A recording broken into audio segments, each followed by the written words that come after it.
What's going on, everybody? Welcome back to another episode of the Fans View podcast. Today, we are talking international grit, Porsche power, and chasing the dream from New Zealand all the way to IMSA competition here in the United States. She's competed in Super 3. She's climbed the Porsche ladder. She's ran Porsche Carrera Cup North America, and now she's stepping into endurance racing in the Michelin Pilot Challenge. Madeline Stewart, welcome to the Fans View. How are you doing today? Good. Thank you for having me. Of course. I saw someone of your caliber willing to come on the podcast, and I had to jump at that. Yeah, no, I'm excited. It's always nice to be able to chat about my story and my journey. It's been ever changing, so it's nice to keep the fans updated. I love it. I love it. Well, let's just jump right into it. You obviously grew up in New Zealand. What was young Madeline like? Were you always competitive? I was definitely always competitive. I first started karting when I was 9 years old, but it was actually my older sister that kind of started on the karting pathway. So we're third generation, and more recently I've learnt that people think that then I'm like a Nepo baby.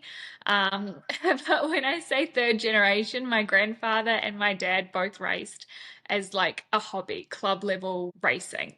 Right. I am not a relative of Jackie Stewart. So my grandfather was just, racing in little old New Zealand. And it was my sister that kind of begged for a go-kart for years. And she was the one that kind of drove this whole process. And my mum bought the first go-kart. So not a conventional story, but I've always been competitive. And my sister will tell you that. She will say that if I'm going to compete with anyone, it's probably her. Love that. You touched on it. You started karting at just 9 years old. Do you remember the moment where it kind of dawned on you, like, this isn't just a hobby, like, this is what I want to do with my life, this racing thing? Yeah, it's funny because it was actually really late for me. Right. So when I first started, my mum would tell you that you could walk faster than I drove the go-kart. So I definitely didn't have that immediate natural ability when I was in cadets in New Zealand. I think I cared more about going to the track and kicking the ball around with my friends than I did about driving the go-kart.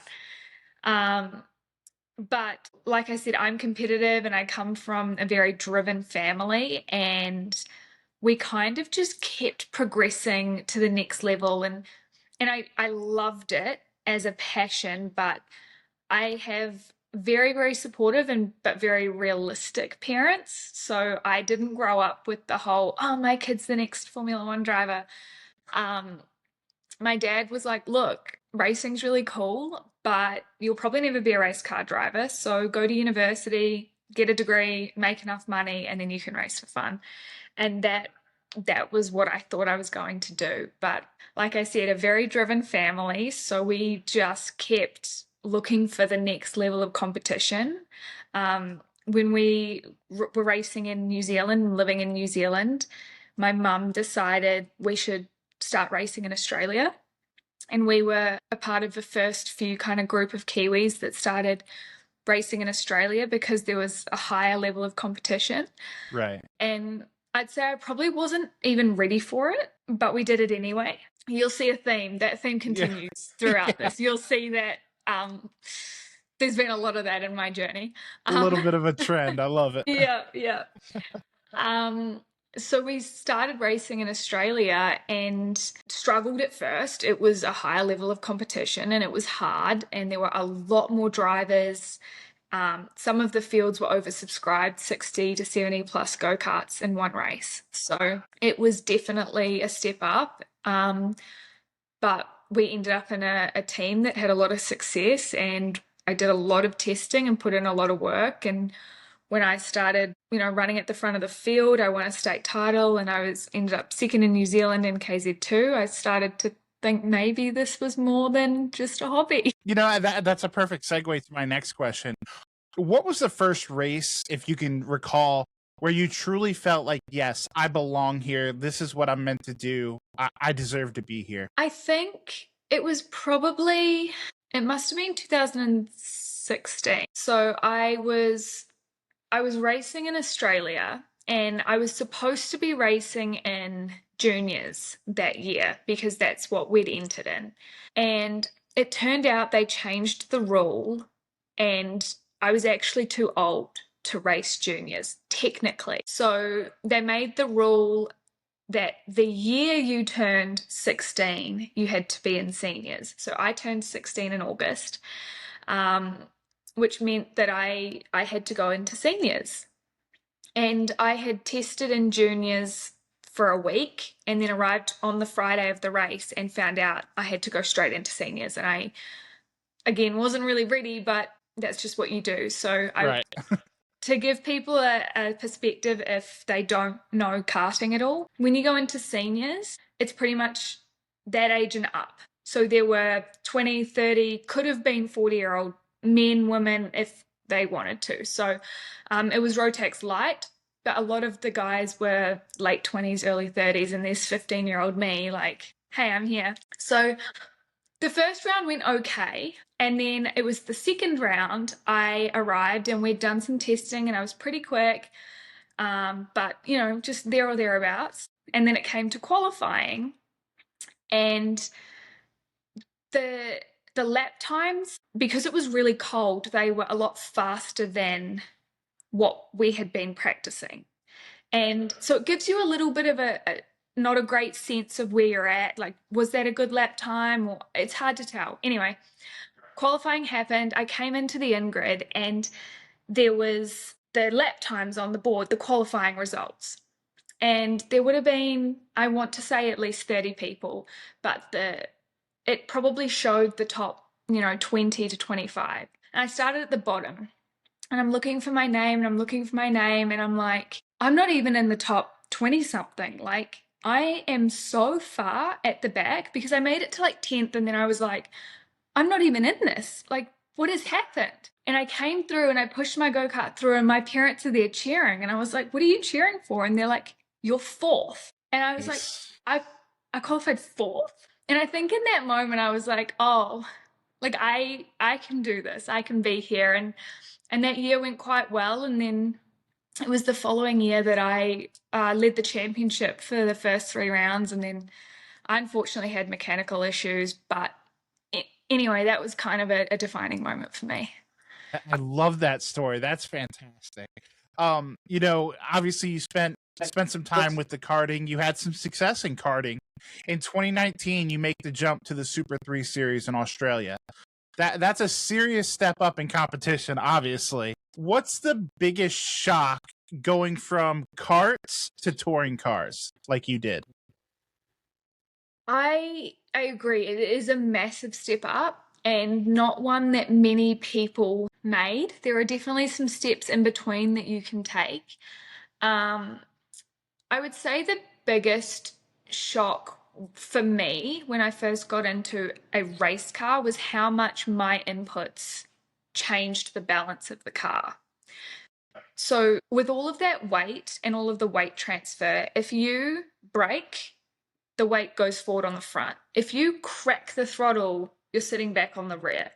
And like the tiniest amount, like if you're rolling through a corner and you crack the throttle 5%, you've sent weight to the rear. So it completely changes the dynamic as a driver because there's no more like, oh, it's understeering really bad. It's like, okay, but you cracked the throttle. What do you expect is going to happen? The front picked up. And so for me, it really required me to fine tune my driving, and it wasn't as much about just driving as fast as I can. You have to do it with the right technique. Right. So that for me was probably the biggest lesson. Right.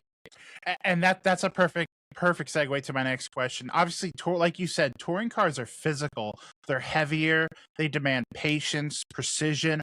What was the hardest habit that you found that was the hardest to break coming from karts, to touring cars? I don't know if I've broken it yet. I'm still trying, but one of the weird driving things that I did in a go-kart that I then do in a go-kart is braking is very specific. Your brake trace, the application on how you brake is the most important thing about driving a race car. And in a go-kart, I had this weird technique where I would brake and then I would just release the brake and roll a heap of speed entry to the corner. And in a go-kart, that made me really fast. And in a car, that means that you take the weight off the front and the car doesn't turn. Right. But to me, when I held the brake, it felt like I was going too slow. Right. So calibrating that in my mind to what the correct minimum speed at the apex was, Mhm. and applying that without losing what inherently made me good as a driver, that's Right. probably been the hardest thing for me to develop. I love it. Well, at least you can admit that you're still a work in progress. So Yeah. I respect it. I respect it. You know, when results didn't come instantly, because like we said, you made a huge jump. You skipped some steps. So obviously, you know, you can't expect it to just boom, click immediately. But when those results didn't come instantly, how did you mentally handle that? Yeah, I think for me, like I said, throughout my entire career, I have stepped up probably before I'm ready, Hmm. which has meant that the results haven't always been there. It's some people stay in a category longer so that they can win races because everyone else moves up and then they're the most experienced. And we just never did that. So I feel quite experienced in the character building side of things. And it's definitely had its moments. In 2024, I had a really challenging year. Some of it self-induced and some of it just plain bad luck. Right. So I think I'm very lucky that I have a family that's supportive, but also realistic and very factual. I think as athletes, it's important to separate emotions from facts. And it's, devastating when you make a mistake that caused you to lose a race or crash a car and not get to finish out the weekend or anything like that. But Right. you can be emotional about it or you can be factual. Factual, I was pushing the limits. I'm a racing driver. I made an error. There were consequences. That's just what happens. We move on. Emotional is I'm devastated. I ruined my race weekend. How am I going to recover from this? This is so embarrassing. Everyone was watching, Right. and so when you're factual about it, it just is what it is. It's part of the learning process and we move on. But I don't think the best drivers in the world came from just luck. I think even if we don't see it, because sometimes it looks like it's just pure talent, there's a lot of hard work behind the scenes. Absolutely. That's definitely one of the most underappreciated things in all of motorsports, not just the niche that you find yourself in, for sure. Um you, to stay very consistent with your story, you move into Porsche and that really accelerated your career even more so. What makes Porsche racing so intense compared to maybe another series? I think there's a couple of things. One of the things is that Porsches are a very unique car to drive and they're quite challenging. The engine is in the back, which means you have to drive it differently to if the engine was in the front. It also makes it a little bit unforgiving because if you get past a certain point of rotation with all that weight in the back, it just turns into a pendulum and the car just lets go. Mhm. I'm now in a mid-engined car and I can tell you there is such a big difference because if I get crossed up in the Cayman, it's pretty easy to get back. So I think there's a certain level of skill that is required to race in Porsche racing. We also had in Carrera Cup a very small window of changes we were allowed to make. What I loved about that championship is that you really start to get into the finer details because you have to get that edge because the cars are so similar. So to give you an example, I'm not racing at the championship now, so I can talk about this. But like Road America is a really long lap.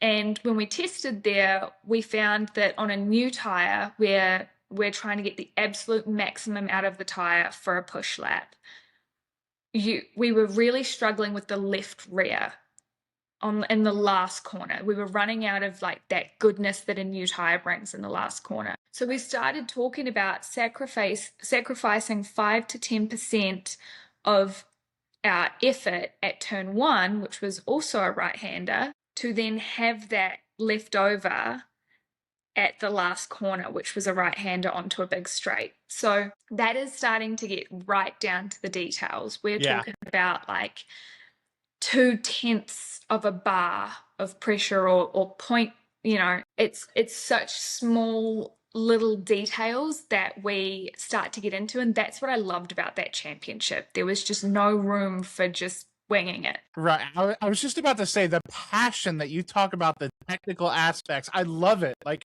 I'm sitting here like, you have me. I'm here for it.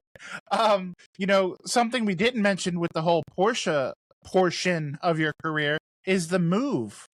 Slightly big move. You obviously coming from New Zealand over to the United States to base yourself there. That's a huge life decision. How terrifying was that move, and what was the biggest cultural thing, culture shock moment that you've had? Yeah, it's really funny. I think so. I've been here 2 years now, and I think in the first year I just didn't think about it that much. I only rented my apartment for the season, so it was about 7 months, which at the time didn't feel like that big of a deal. So Right. I just packed up and I moved over, and my mum was like, "Do you want me to come and help you?" I was like, "No, I am all good." I regretted that when I had a trolley full of stuff and I couldn't open the doors and I was trying to move everything in on my own, and I regretted it then. But I did the same thing again in 2025 because I put everything in storage and I moved back in, and Mum said, "Do you need a hand?" And I said, No, I've got it covered. So the first year was really easy. Mm-hmm. The second year I found it harder. I missed home a lot more. It definitely had its challenges being away. You miss family events, you miss lots of moments, and I'm very lucky my parents and my sister come to a few races, but that you don't get that sense of home. So it's definitely had its challenges. Hey you, yeah, watching this right now. I see you. If you're enjoying what you're watching, I've got one quick favor to ask, and it only takes a second, costs you nothing, and makes a huge difference. If you could go ahead and hit that like button, maybe drop a comment. If you haven't already, make sure you're subscribed. Doesn't seem like much, but for small creators, it's everything. So let's help more people find this channel and keep the content coming. And honestly, I'm pretty sure the podcast will be really grateful. So if you're having fun, you like what you see, make it official, click those buttons, and the Fans View podcast will see you next time. I think in terms of a culture shock, America doesn't really do breakfast like Australia does. Okay. I miss Aussie breakfast. Love it. So I grew up in New Zealand, so we didn't really do brekkie like that. But then I moved to Australia in 2019 and spent 5 years there, and between there and here, and I love Aussie breakfast. So that's probably the biggest culture shock and the thing that I miss the most. Love it. Have you had a moment in the US where you just thought, like, wow, this is bigger than I ever imagined? Not obviously not geographically, but just like career wise, life wise. Have you just had that like woof moment yet? Yeah, absolutely. I mean, this was not the plan. This was never the plan. Like I owned a business in Australia. I set up a gym there. I had a gym for 5 years because I thought that I was going to have my motorsport career in Australia alongside running my gym there, and that was the plan. And since this has started to become more permanent, I sold my business, and so this was not where I was heading. And I feel really, really lucky to be here. Sometimes I think it's a little bit crazy, but again, with a family that is super supportive and very encouraging to take big risks, and life is for living, I'm really glad that I'm here and doing this. And some days are hard, but most of the time it's worth it. I love that. Obviously, thank God for 2026. We have the technology now that you know, you can call home right now if you wanted to and at least see your family. Maybe not, you know, feel a hug and the things that come along with that, but at least you do have that to fall back on. Who has been, or maybe it's a what, but who or what has been instrumental in helping you adjust over here? Obviously, we talked about the culture shock and just, you know, the homesickness and just the human aspect of uprooting your life and literally moving across the world. I think I'm very lucky because I joined a team here in the US in 2023 who I didn't know at all. I basically interviewed with 3 different teams and decided on one team in particular, and that team has become like family to me. So I got very lucky with that. I have stayed at my team bosses' houses, both of them with their families, spent a lot of time with them.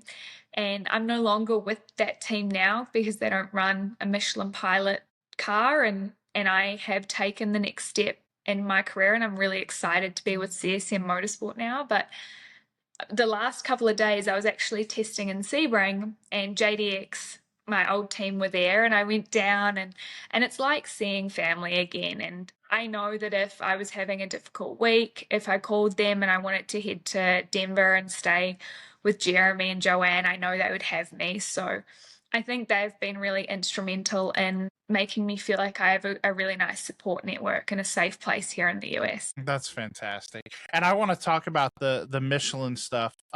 Before we go to that, though, I do want to touch on, like you said, the Carrera Cup stuff, that part of your career.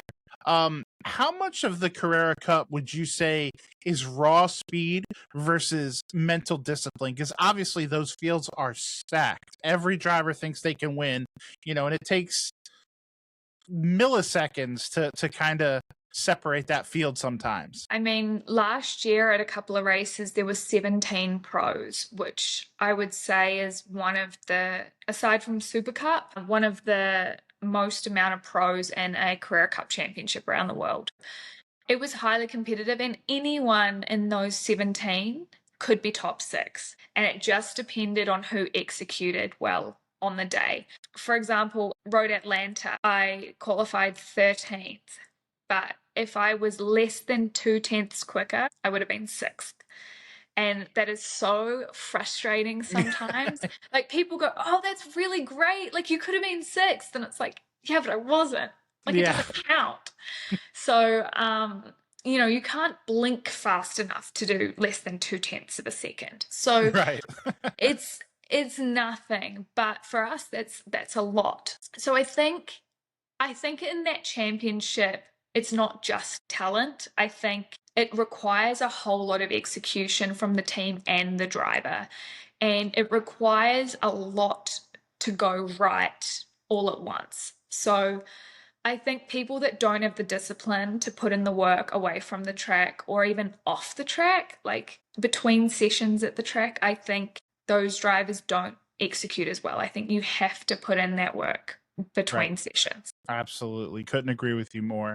Obviously, now stepping into the Michelin Pilot Challenge, endurance racing is a completely different animal. How does that mindset shift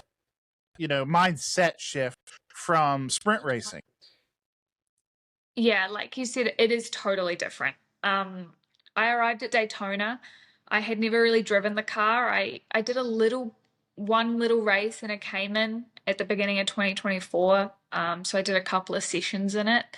So I arrived at Daytona in a new team, in a new car, in a new championship, on a different tire, you know, and it was kind of overwhelming. I knew that there was going to be a lot to learn, but in Carrera Cup, all we do is focus on trying to get we need 2 really fast laps, because the racing is a different style of racing and it's pretty hard to pass in Carrera Cup. So where you qualify and where you finish out the first 2 laps, that's pretty well where you're going to sit. Right. So arriving into Michelin Pilot, where it's endurance racing, I have to compromise my seat position with a co-driver. I have to learn to manage the tire. I have to fuel save. We have to do driver changes. The full course yellow procedures are different. it's a whole new ball game. So Right. I still feel like I have a lot to learn, but Daytona was really, really successful for us. So I feel good about where we're heading. I love it. You are the segue queen for me too. You're teeing them up for me. Sharing a car, that's the thing that really it stuck out to me when I was doing the research on you. Sharing a car requires a crazy amount of trust. What, in your opinion, makes a great co-driver? I think you have to be flexible and open-minded. I think when you come from having your own program, it's very easy to feel like you want the car to be set up a certain way or you want things done a certain way, but that's not always the right way just because it's comfortable. So I think a good co-driver is someone that's open-minded and can work on things together, and obviously someone that's fast. I love that. That's the racer in you. You can't hide that for long. Uh, uh, what would you say is harder? I'm going to put you on the spot. Qualifying alone in Carrera Cup or managing traffic for 2 hours in an endurance race? That is a tricky one. I would probably say qualifying in Carrera Cup. Okay, I like that. Yeah. And to close off the topic, what skills from karting and touring cars and everything you've done leading up to this opportunity do you think helps you the most now? I think something that I started doing in karts, actually like really early in karts, was looking at data. So when I say really early, my dad had a Garmin watch, like one of the first ones, and he strapped it to the steering column of the go-kart and would send us out, do a lap, and then had someone else jump in our go-kart, someone that was maybe faster at the time, and would do a lap and he'd overlay it. And then we got into karting and they developed the dash in the go-kart to do data overlays with speed trace. And so I've been doing that for a really long time. And I think my ability to look at a piece of data, see where I'm missing things and where I need to improve and apply it right away. Right. I think that's probably one of my best skills. Okay, I like that. Motorsports in general is such an expensive. It's political. It's brutal. How do you stay grounded? Obviously, like you said, you've moved across the world. You've dedicated your life to this. How do you stay grounded? I think, well, my family keep me pretty grounded, to be really honest. I think I feel really lucky to be doing what I'm doing. It's really hard work. I haven't had things handed to me. I've had a lot of support and I've been really fortunate with that, but I've had to work to get it. So I think I just feel very fortunate to have the opportunities that I have. And so, yeah, I think that's how. And I love it.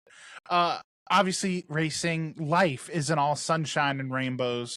You know, we have the peaks, and those are fantastic, but we also have to go through the valleys. Can you recall maybe one of the low points or lowest point in your career so far, and think back and what did it teach you? I think I've had a few. I would say one of my hardest ones was at the beginning of last year, at the beginning of 2025.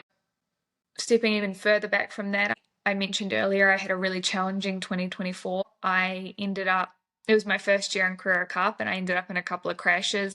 One that I was probably responsible for, not probably, I was, and like a few that I couldn't have avoided. And that was really challenging, but I spent the off season working really hard to develop my skills, to pick myself up, to come into 2025 with a really good attitude. And at the first round, I was qualifying. And I had just done one of my fast laps, and I came through turn 1 at Sebring, and I dropped a wheel on exit, and it sent me across into the inside wall, and it tubbed the car.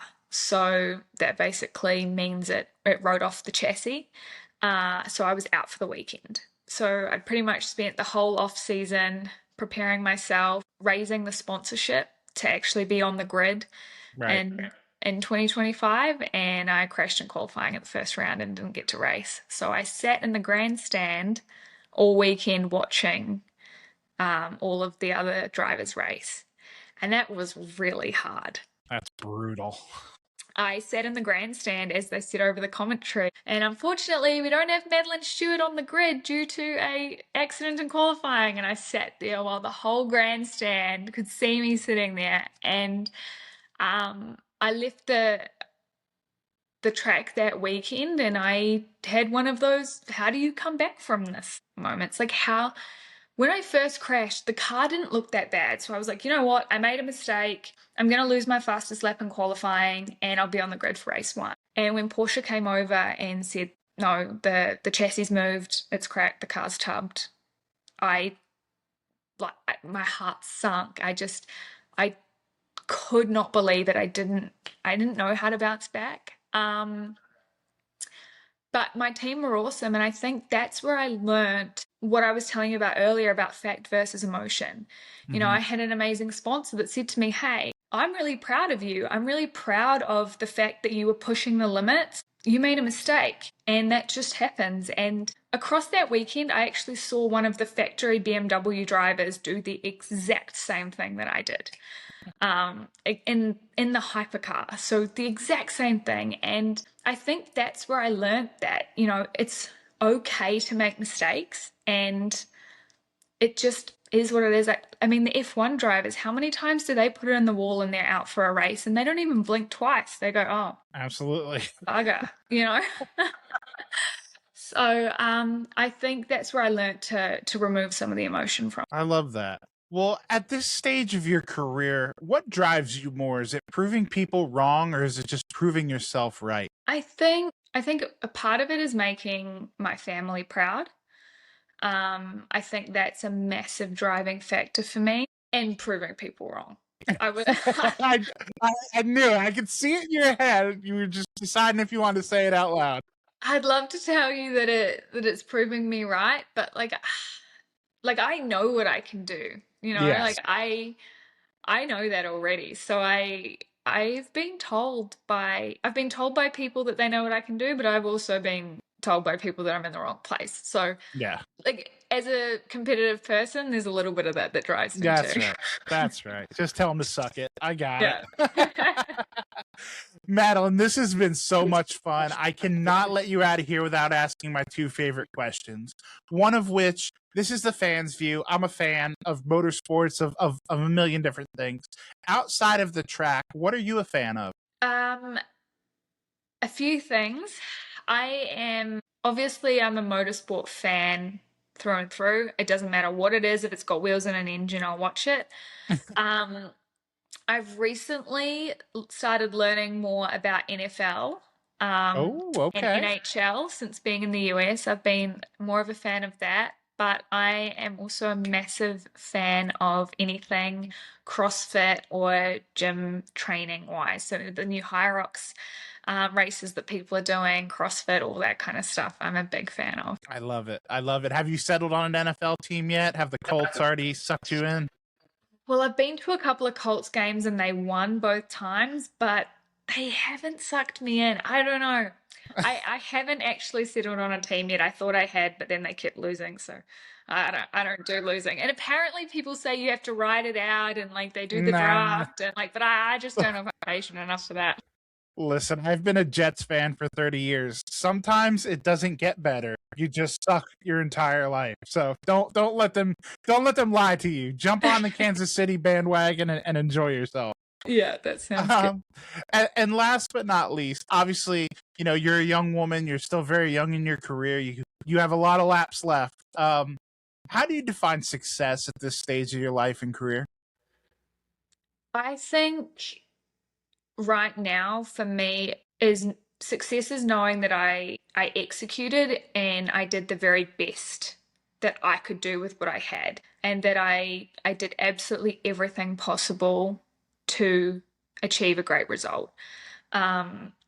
for me, I don't sleep on the hard work behind the scenes. So if I feel like I haven't done enough sim, or I haven't done enough training or enough preparation, then I don't feel successful. So that's kind of how I determine that at the moment. I love it. I love it. Madeline, this has been so much fun. You are so much fun to talk to.